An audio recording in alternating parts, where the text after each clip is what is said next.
Assalamualaikum warahmatullahi taala wabarakatuh.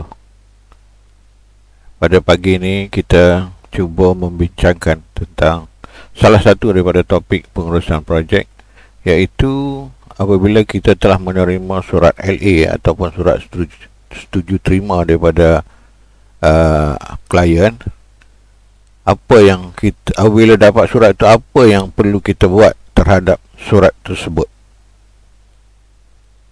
Contohnya surat LA itu adalah seperti berikutlah. Ini adalah salah satu contoh lah, untuk sebagai contoh saja, iaitu projek ni di award dalam tahun 2002 lagi.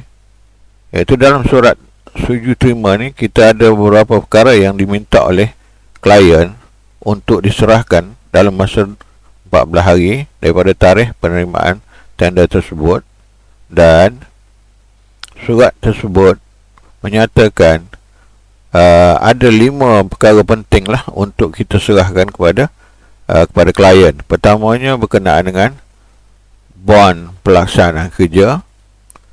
Bond pelaksanaan kerja iaitu kita kena menyediakan bond sebanyak 5% daripada jumlah harga kontrak.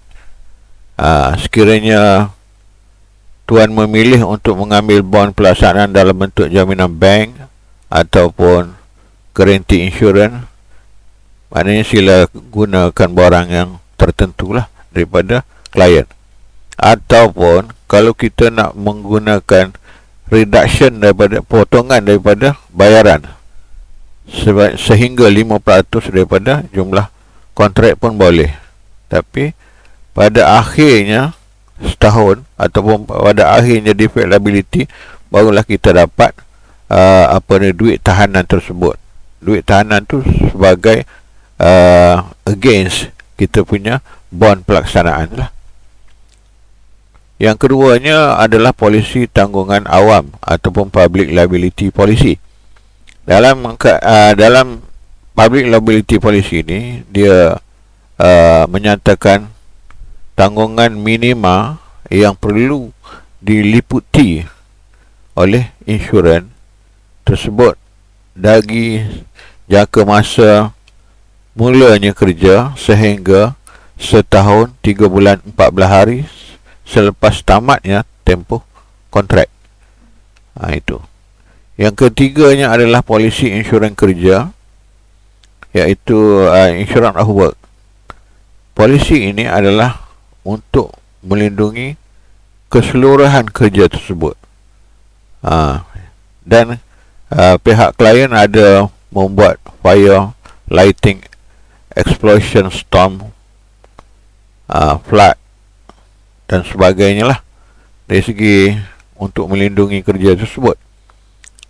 Lepas tu kita ada lagi ini semua polisi insurans ni perlu diambil daripada insurans yang berdaftar dengan klien ataupun insurans yang diluluskan oleh klien ataupun oleh kerajaan Malaysia. Okey, yang keempatnya adalah skim keselamatan Perkeso. Ini selalunya kita apabila kita buat syarikat, kita berdaftar lah dengan Perkeso untuk tujuan inilah, ataupun kita mengambil insurans untuk cover kita punya Perkeso. Yang kelima adalah program kerja. Program kerja ataupun CPM ni kita kena buat sendiri, dan kita kena serah dalam masa 2 minggu daripada tarikh CPM tersebut, dengan kriteria di mana salah satu kriterianya adalah CPM ni kritikal punya, yang kritikal melepasi daripada tempoh kontrak selama 2 minggu hendaklah diubah ke depan lah. Itulah salah satu daripada kandungan surat tersebut lah. Jadi hari ini kita nak meneruskan lagi berkenaan dengan pembelajaran kita tentang Microsoft Project. Yang kita pakai hari ini adalah Microsoft Project versi 2003 lah.